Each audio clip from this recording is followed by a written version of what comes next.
Kanina mo po sa kay Jaren, hindi siya nagtaas. Tapos sunod si Sophie. Si Jaren. Ano? Paano mo maipapakita ang pagmamahal mo kay Jesus?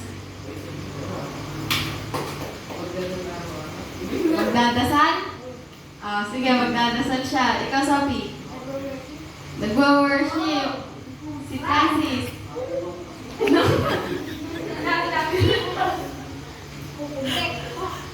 Si Ate Hannah. Pagsamba. Si Katches. Okay, learn His word. Si Ate Tenten. Paano mo mapapakita na love mo si Jesus? Paano mo siya papakita? Love mo si Jesus. Ano gagawin mo? Magpa-Bible study daw siya. Very good si Kedrad.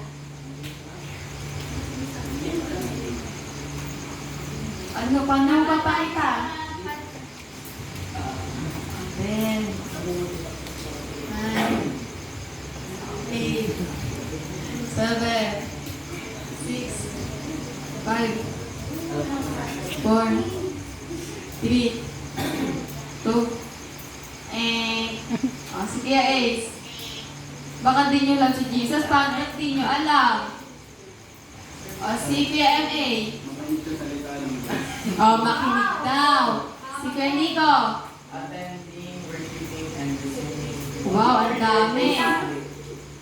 Nasa ina. Ma-attend lang, di nakikinig ha? Sige, Tantan. Mami ka. Pumunta daw siya training ko. Si Ate, saan daw pumunta? Sa bypass daw magbabike. Tatawid ng bakod. Alam ko, lagi bang Ako na natin. Stop! Stop. Ako ba? Uy. Si Giselle. Do devotion every morning. Okay, tama. Yung sabi ko kanina ha, magpe-pray kayo kapag kagising. Last na lang, makakain na tayo. Ay! Stop! Ay, sino dalawa pala? Si Tessa.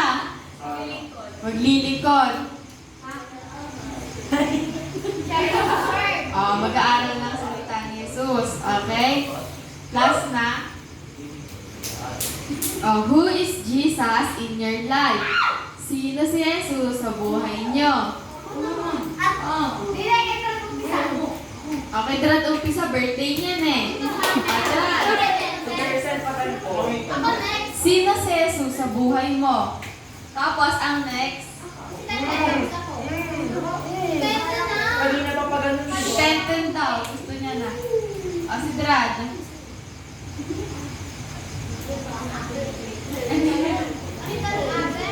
Paano mo mapapakita yung pag... Ay, hindi pala yun. Sino si Jesus sa buhay mo? Nyo. Ala, si Ate Tenten.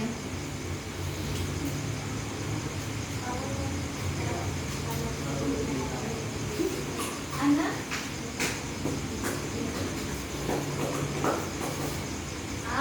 Napapanaginipan niya daw, ine-embrace siya. Sige, si Ate Duchess. Savior. Si Ate Hannah.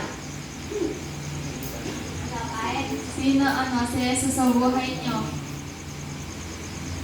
Wala daw pass.